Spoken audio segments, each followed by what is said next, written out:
Federalist Number 15. By Alexander Hamilton. Concerning the defects of the present Confederation, in relation to the principle of legislation for the states in their collective capacities.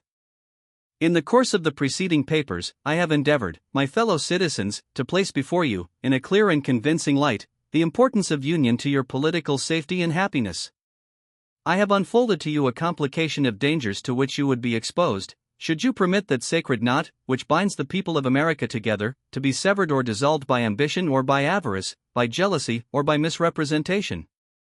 In the sequel of the inquiry, through which I propose to accompany you, the truths intended to be inculcated will receive further confirmation from facts and arguments hitherto unnoticed. If the road, over which you will still have to pass, should in some places appear to you tedious or irksome, you will recollect that you are in quest of information on a subject the most momentous, which can engage the attention of a free people, that the field through which you have to travel is in itself spacious, and that the difficulties of the journey have been unnecessarily increased by the mazes with which sophistry has beset the way. It will be my aim to remove the obstacles to your progress, in as compendious a manner as it can be done, without sacrificing utility to dispatch. In pursuance of the plan, which I have laid down for the discussion of the subject, the point next in order to be examined is the insufficiency of the present Confederation to the preservation of the Union. It may perhaps be asked, what need there is of reasoning or proof to illustrate a position, which is neither controverted nor doubted, to which the understandings and feelings of all classes of men assent, and which in substance is admitted by the opponents as well as by the friends of the new Constitution. It must in truth be acknowledged, that however these may differ in other respects, they in general appear to harmonize in the opinion, that there are material imperfections in our national system, and that something is necessary to be done to rescue us from impending anarchy. The facts that support this opinion are no longer objects of speculation. They have forced themselves upon the sensibility of the people at large, and have at length extorted from those, whose mistaken policy has had the principal share in precipitating the extremity at which we are arrived, a reluctant confession of the reality of many of those defects in the scheme of our federal government, which have been long pointed out and regretted by the intelligent friends of the Union. We may indeed, with propriety, be said to have reached almost the last stage of national humiliation. There is scarcely anything that can wound the pride, or degrade the character, of an independent people, which we do not experience. Are there engagements, to the performance of which we are held by every tie respectable among men? These are the subjects of constant and unblushing violation. Do we owe debts to foreigners, and to our own citizens, contracted in a time of imminent peril, for the preservation of our political existence? These remain without any proper or satisfactory provision for their discharge. Have we valuable territories and important posts in the possession of a foreign power, which, by express stipulations, ought long since to have been surrendered? These are still retained, to the prejudice of our interests not less than of our rights. Are we in a condition to resent, or to repel the aggression?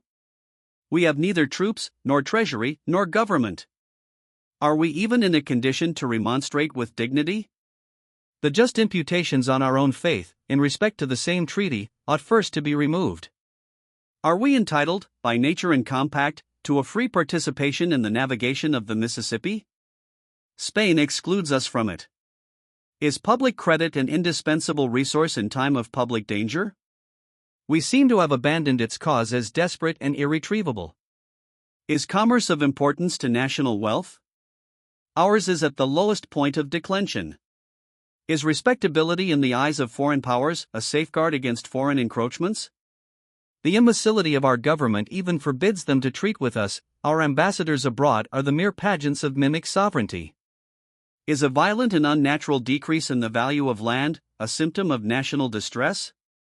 The price of improved land, in most parts of the country, is much lower than can be accounted for by the quantity of waste land at market, and can only be fully explained by that want of private and public confidence, which are so alarmingly prevalent among all ranks, and which have a direct tendency to depreciate property of every kind.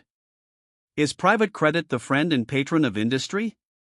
That most useful kind which relates to borrowing and lending, is reduced within the narrowest limits, and this still more from an opinion of insecurity than from a scarcity of money. To shorten an enumeration of particulars which can afford neither pleasure nor instruction, it may in general be demanded, what indication is there of national disorder, poverty, and insignificance, that could befall a community so peculiarly blessed with natural advantages as we are, which does not form a part of the dark catalogue of our public misfortunes? This is the melancholy situation to which we have been brought by those very maxims and counsels, which would now deter us from adopting the proposed Constitution, and which, not content with having conducted us to the brink of a precipice, seem resolved to plunge us into the abyss that awaits us below. Here, my countrymen, impelled by every motive that ought to influence an enlightened people, let us make a firm stand for our safety, our tranquility, our dignity, our reputation. Let us at last break the fatal charm which has too long seduced us from the paths of felicity and prosperity. It is true, as has been before observed, that facts too stubborn to be resisted have produced a species of general assent to the abstract proposition that there exist material defects in our national system, but the usefulness of the concession on the part of the old adversaries of federal measures is destroyed by a strenuous opposition to a remedy upon the only principles that can give it a chance of success. While they admit that the government of the United States is destitute of energy, they contend against conferring upon it those powers which are requisite to supply that energy. They seem still to aim at things repugnant and irreconcilable, at an augmentation of federal authority, without a diminution of state authority, at sovereignty in the Union, and complete independence in the members. They still, in fine, seem to cherish with blind devotion the political monster of an imperium and imperio. This renders a full display of the principal defects of the Confederation necessary, in order to show that the evils we experience do not proceed from minute or partial imperfections, but from fundamental errors in the structure of the building, which cannot be amended, otherwise than by an alteration in the very elements and main pillars of the fabric.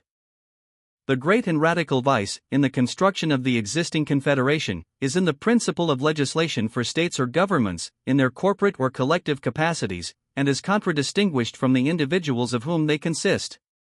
Though this principle does not run through all the powers delegated to the Union, yet it pervades and governs those on which the efficacy of the rest depends, except, as to the rule of apportionment, the United States have an indefinite discretion to make requisitions for men and money, but they have no authority to raise either, by regulations extending to the individual citizens of America. The consequence of this is, that, though in theory, their resolutions concerning those objects are laws, constitutionally binding on the members of the Union, yet, in practice, they are mere recommendations, which the states observe or disregard at their option. It is a singular instance of the capriciousness of the human mind, that, after all the admonitions we have had from experience on this head, there should still be found men, who object to the new Constitution, for deviating from a principle which has been found the bane of the old, and which is, in itself, evidently incompatible with the idea of a government, a principle, in short, which, if it is to be executed at all, must substitute the violent and sanguinary agency of the sword to the mild influence of the magistracy.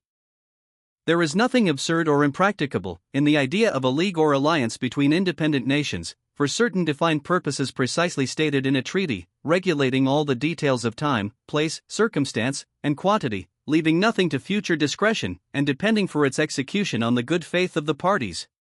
Compacts of this kind exist among all civilized nations, subject to the usual vicissitudes of peace and war, of observance and non-observance, as the interests or passions of the contracting powers dictate.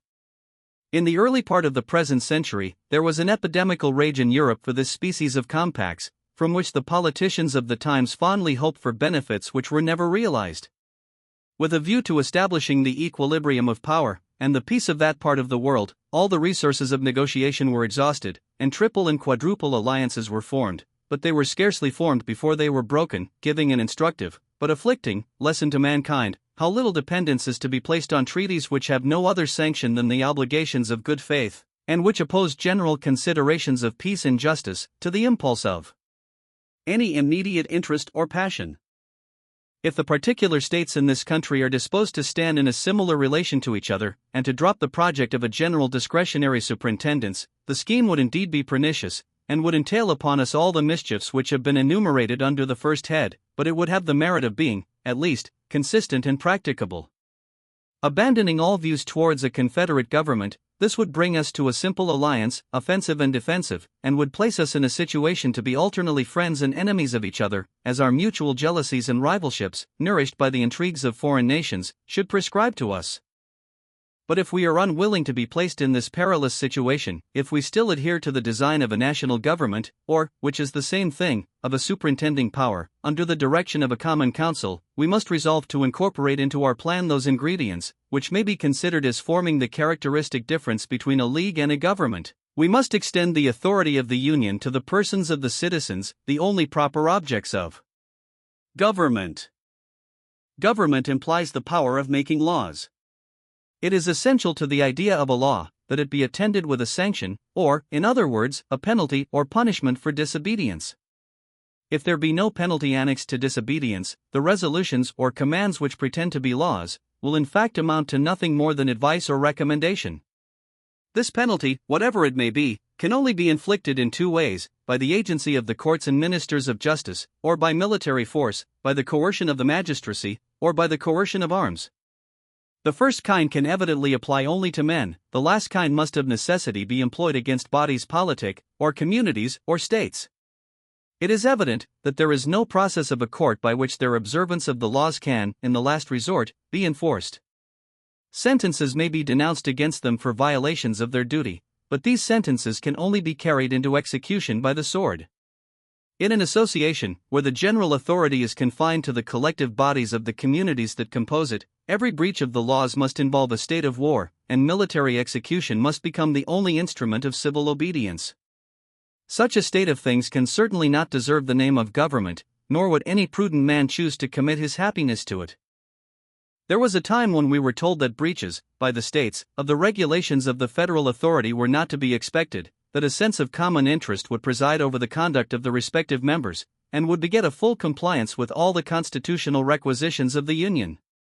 This language, at the present day, would appear as wild as a great part of what we now hear from the same quarter will be thought, when we shall have received further lessons from that best oracle of wisdom, experience. It at all times betrayed an ignorance of the true springs by which human conduct is actuated, and belied the original inducements to the establishment of civil power. Why has government been instituted at all? Because the passions of men will not conform to the dictates of reason and justice, without constraint.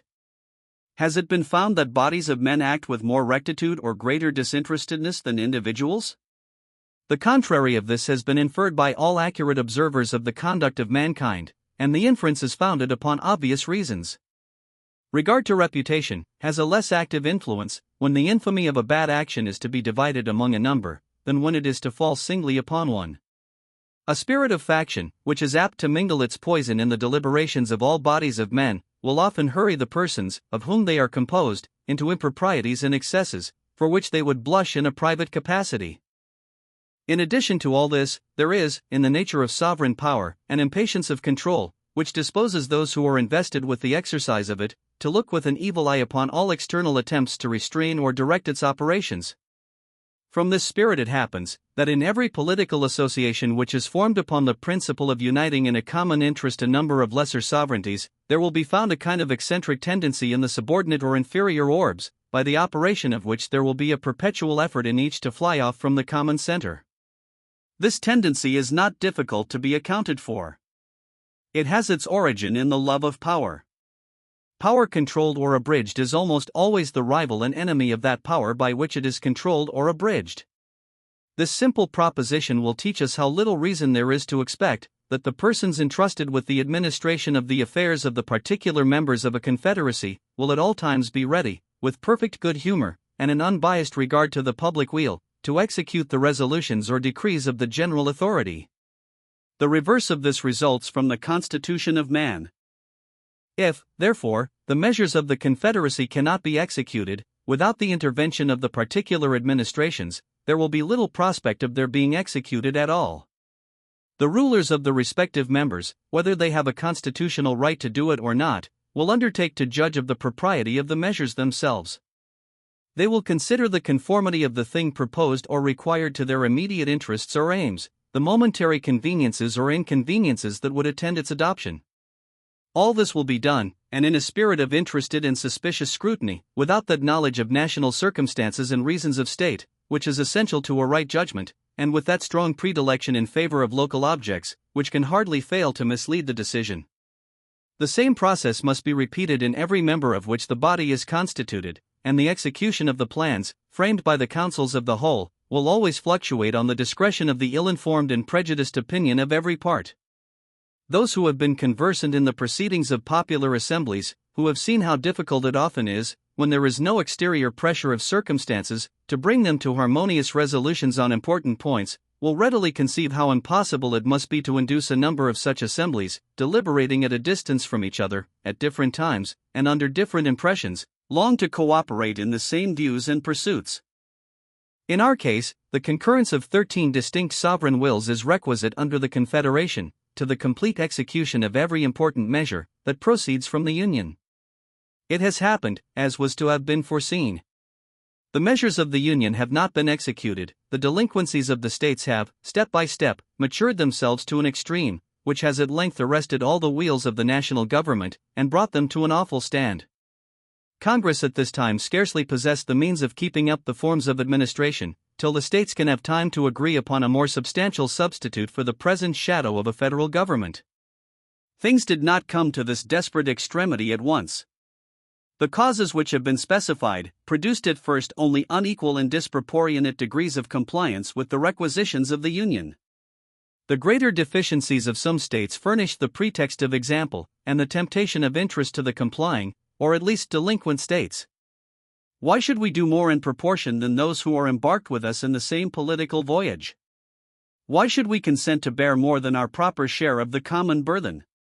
These were suggestions which human selfishness could not withstand, and which even speculative men, who looked forward to remote consequences, could not without hesitation combat. Each state, yielding to the persuasive voice of immediate interest or convenience, has successively withdrawn its support, till the frail and tottering edifice seems ready to fall upon our heads, and to crush us beneath its ruins. Publius.